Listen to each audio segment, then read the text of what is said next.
Hello दोस्तों, जी coaching में आपका स्वागत है। आज हम लोग पढ़ने जा रहे हैं जी कोचिंग में सिंथेसिस किसकी, कॉम्प्लेक्स सेंटेंस की सिंथेसिस। कॉम्प्लेक्स की इससे पहले हम लोग कंपाउंड और सिंपल पढ़ चुके हैं, उसको सिंथेसिस कर चुके हैं। यहाँ पर सिंथेसिस कॉम्प्लेक्स सेंटेंसेस में है। इसमें एक प्रिंसिपल क्लोज और एक अन्य सबऑर्डिनेट क्लोजेज होती है।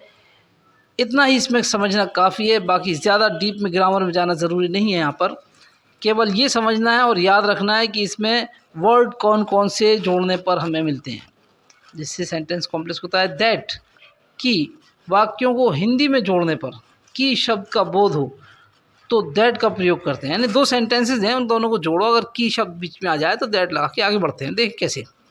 ही इज़ अ फूल, वह बेवकूफ़ है। एवरीवन नोज इट, हर कोई इस बात को जानता है। हर कोई इस बात को जानता है कि वह एक बेवकूफ़ है। यहाँ पर हमें एक बात समझ में आ रही, ये हर कोई जानता है और ये इट आया तो किस चीज़ को जानता है, कि। इस इट की जगह हम दैट लगाकर ये वाला सेंटेंस पूरा रख देंगे पीछे। एवरीवन नोज, यहाँ इट की जगह आ गया that. Everyone knows that he is a fool, हर कोई जानता है कि वह एक बेवकूफ़ है। तो देखें आपने कितनी आसानी से इसको सिंथेसिस कर लिया। ये कॉम्प्लेक्स में है क्योंकि इसमें आपने दैट का प्रयोग किया है। अगला सेंटेंस देखते हैं। ही इज़ अ नेव, वह एक ठग है, धूर्त है, पाजी है, लुच्चा है, कमीना है। आई नो इट, मैं इस बात को जानता हूँ। ही is a naive, I know it, वह धूर्त है, मैं इस बात को मैं जानता हूँ। इट की जगह आप की लगा के देखो, मैं जानता हूँ कि। ही is a naive, I know that he is a naive, it की जगह दैट फिट करके पहला सेंटेंस बाद में पूरा रख दिया। ये सेंटेंस आपने कॉम्प्लेक्स बना दिया दैट के प्रयोग से। He will attend the party, वह पार्टी अटेंड करेगा। वी नो, हम जानते हैं कि वह पार्टी अटेंड करेगा। वी नो दैट, इट की जगह यहाँ पर भी दैट लगा है। We know that he will attend the party, में हम जानते हैं कि वह पार्टी अटेंड करेगा। He has won the match, उसने मैच जीत लिया है। द न्यूज़ इज़ रॉन्ग, खबर गलत है। अरे क्या खबर, क्या गलत है? खबर गलत है कि उसने मैच जीत लिया है। The news is wrong that he has won the match. The news, इसको ऐसे ही बना सकते हैं, खबर that he has won the match, कि उसने मैच जीत लिया, इज़ रॉन्ग, गलत है। इस सेंटेंस को बनाने के लिए हम देखते हैं क्या करना पड़ेगा हमें। ये जो बाद में सेंटेंस है द न्यूज़ इज़ रॉन्ग, ये सेंटेंस को हम क्या करेंगे, इसको स्प्रिंग की तरह खींच देंगे। द न्यूज़ शुरू में रख दिया और इज़ रॉन्ग आखिरी में रख दिया, और बीच में पहले वाले सेंटेंस में शुरू में दैट लगा के बीच में फिट करके इसको फ्रेज में तब्दील कर देते हैं, बदल देते हैं। ये एडजेक्टिव फ्रेज बन जाता है। यू आर अ थीफ, तुम एक चोर हो। It is known to all, ये सब जानते हैं। सब क्या जानते हैं? It is known to all कि यू आर अ थीफ, ये सब जानते हैं कि आप एक चोर हो। It is known to all that you are a thief.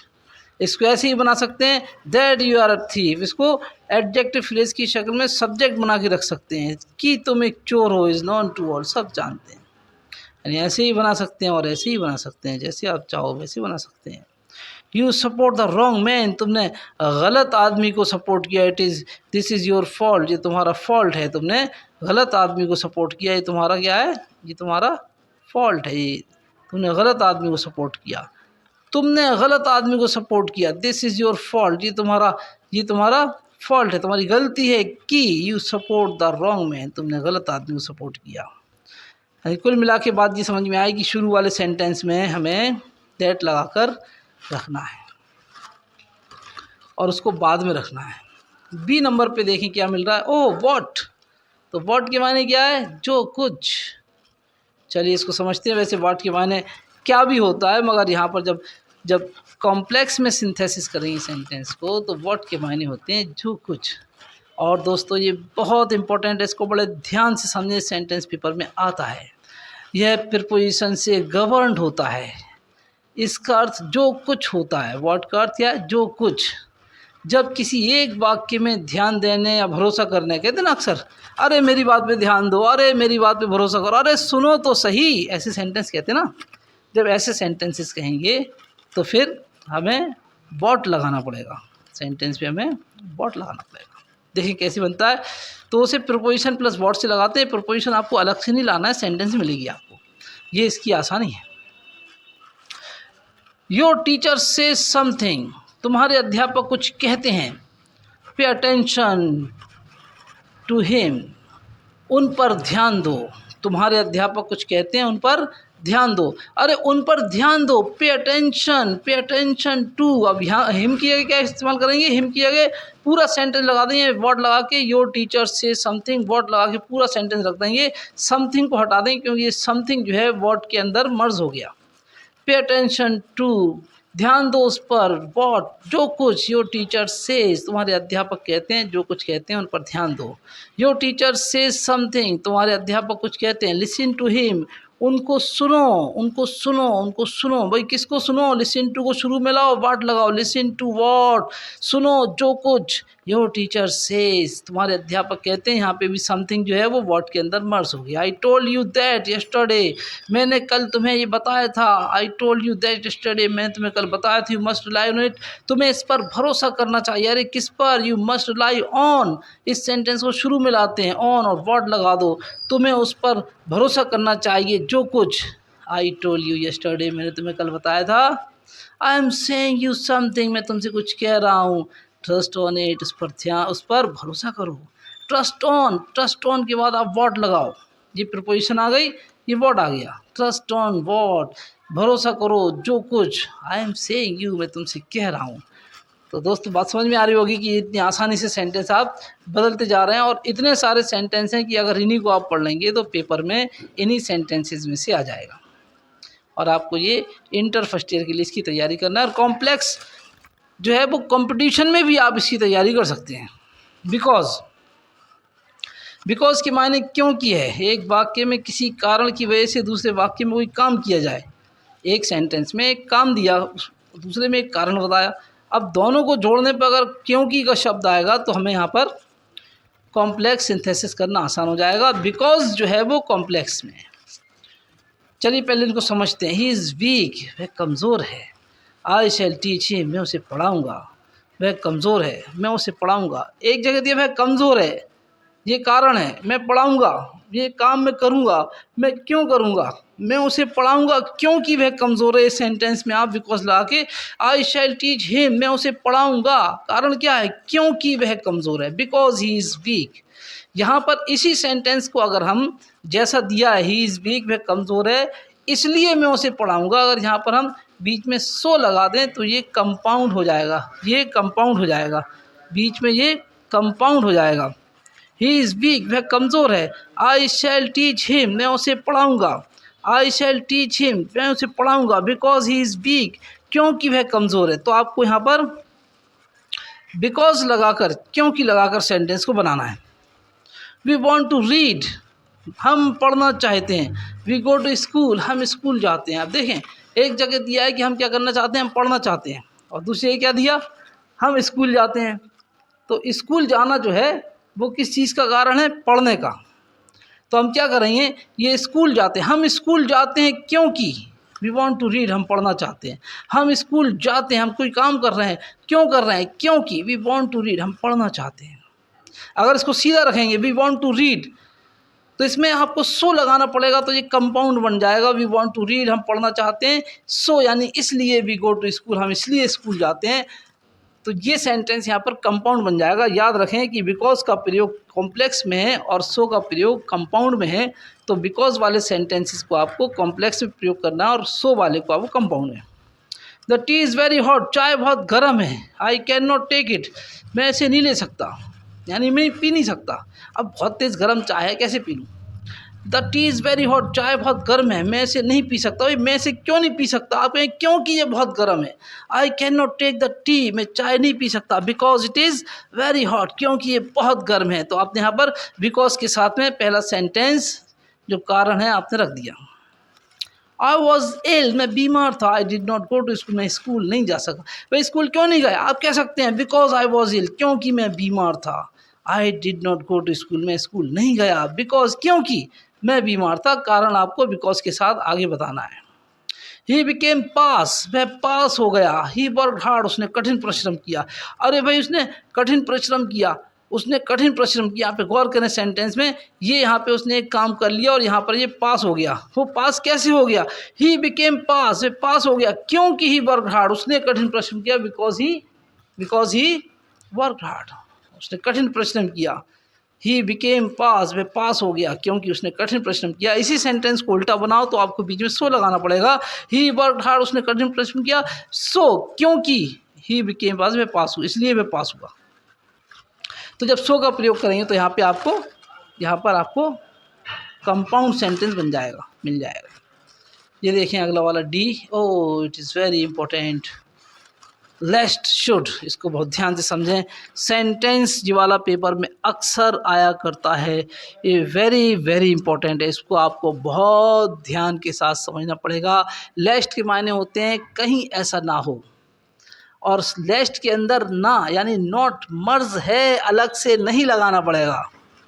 लेस्ट और शुड, लेस्ट के साथ हमेशा जो मॉडल आएगा वो शुड आएगा, कहीं ऐसा ना हो। जब एक वाक्य में कोई कार्य या सलाह हो और दूसरे वाक्य में उसकी अपोजिट संभावना व्यक्त हो तो लेस्ट और शुड का प्रयोग करते हैं। चलिए देखते हैं कैसे होता है।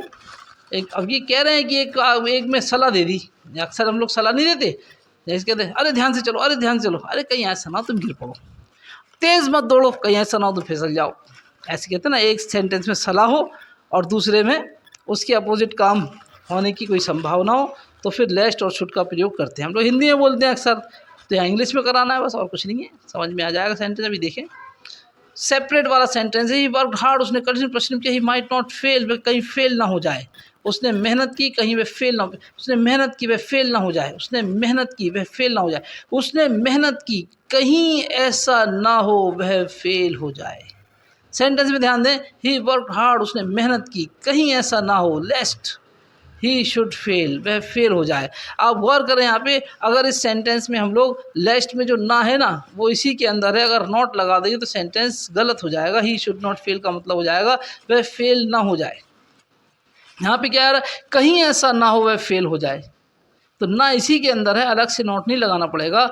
अगर सेंटेंस में मान लो यहाँ पर शुड नॉट होता तो हमें शुड रखना पड़ता और नॉट हटाना पड़ता, यानी लेस्ट के बाद कहीं भी नॉट नहीं चलेगा, लेस्ट के पहले तो नॉट चल जाएगा इधर पे, लेस्ट के बाद कहीं भी नॉट सेंटेंस में नहीं चलेगा, और शुड के अलावा और कोई हेल्पिंग वर्ब या मॉडल नहीं चलेगा। वॉक केयरफुली, ध्यान से चलो, यू विल फॉल डाउन, तुम गिर पड़ोगे, ध्यान से चलो तुम गिर पड़ोगे, अरे ध्यान से चलो कहीं ऐसा ना हो कि तुम गिर जाओ। वॉक केयरफुली, लेस्ट कहीं ऐसा ना हो यू शुड फॉल डाउन, तुम गिर पड़ो।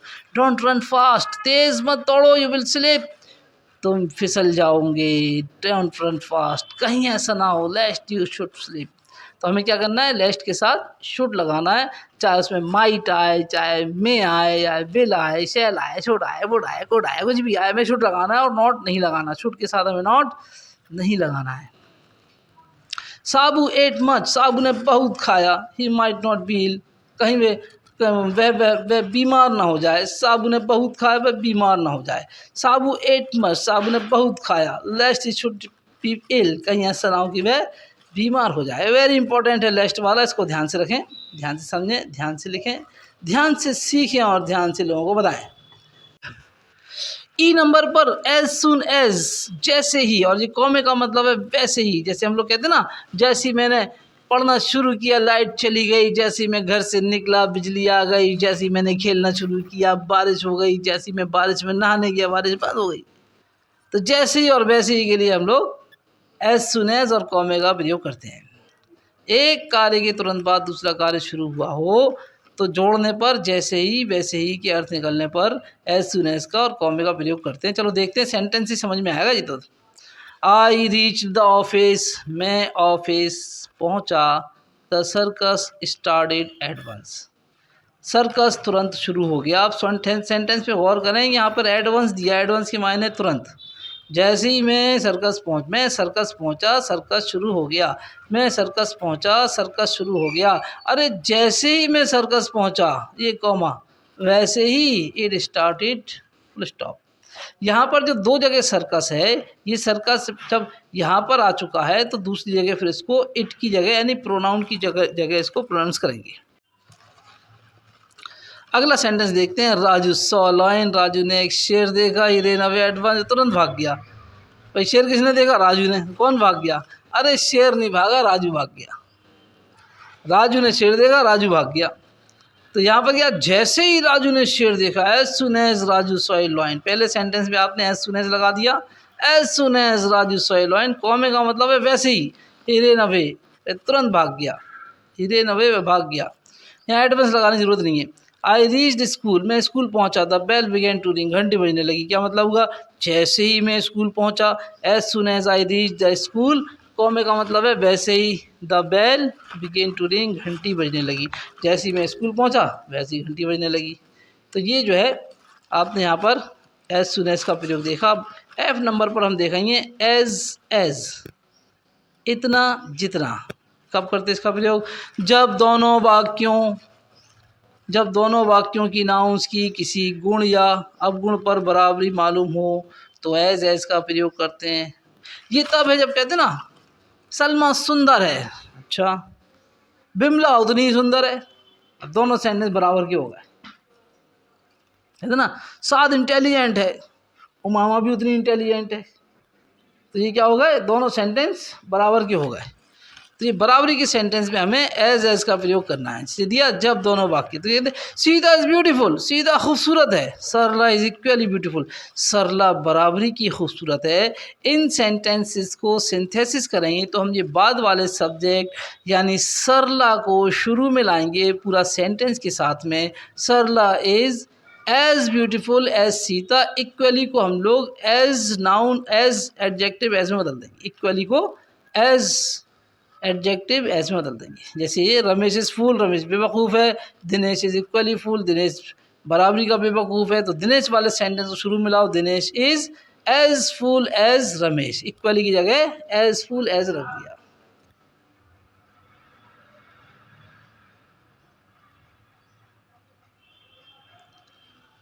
ही इज़ पुअर, वह गरीब है, his brother is equally poor, उसका भाई बराबरी का गरीब है, his brother is as poor as he, उसका भाई इतना ही गरीब है जितना कि वह।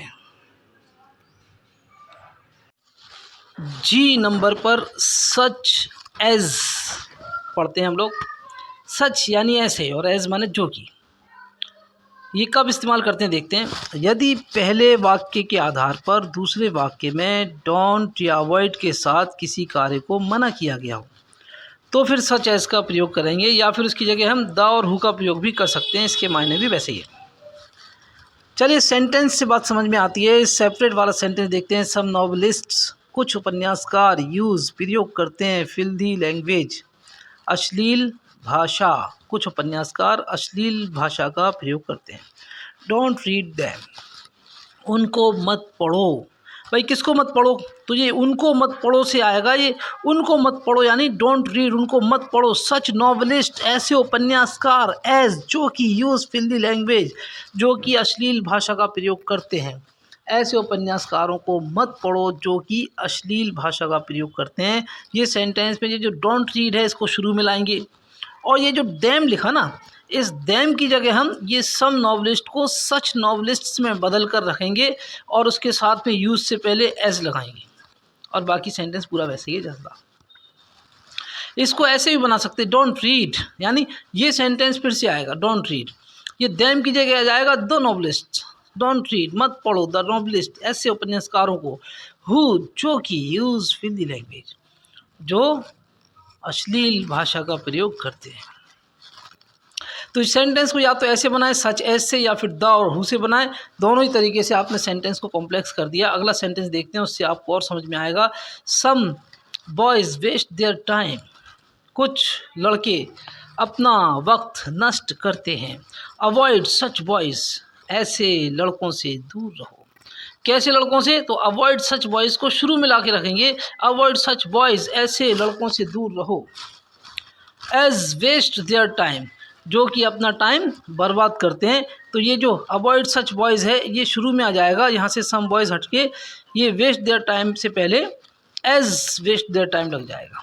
अवॉइड द बॉयज़, अगर सच की बजाय द का प्रयोग करेंगे तो बनेगा अवॉइड द बॉयज़, ऐसे लड़कों से दूर रहो। हु वेस्ट देयर टाइम, जो अपना टाइम नष्ट करते हैं। सम राइटर्स राइट वेरी रफ, कुछ राइटर्स बहुत ख़राब लिखते हैं, डोंट रीड देम, उनको मत पढ़ो। डोंट रीड को शुरू में लाएंगे और देम की जगह लिखेंगे such writers. Don't read such writers, ऐसे राइटर्स को मत पढ़ो। एज जो कि राइट वेरी रफ, ख़राब लिखते हैं। डोंट रीड द राइटर्स, यहाँ सच की बजाय द राइटर्स और एज की बजाय हु का प्रयोग करेंगे, हु राइट वेरी रफ। चलिए आगे बढ़ते हैं।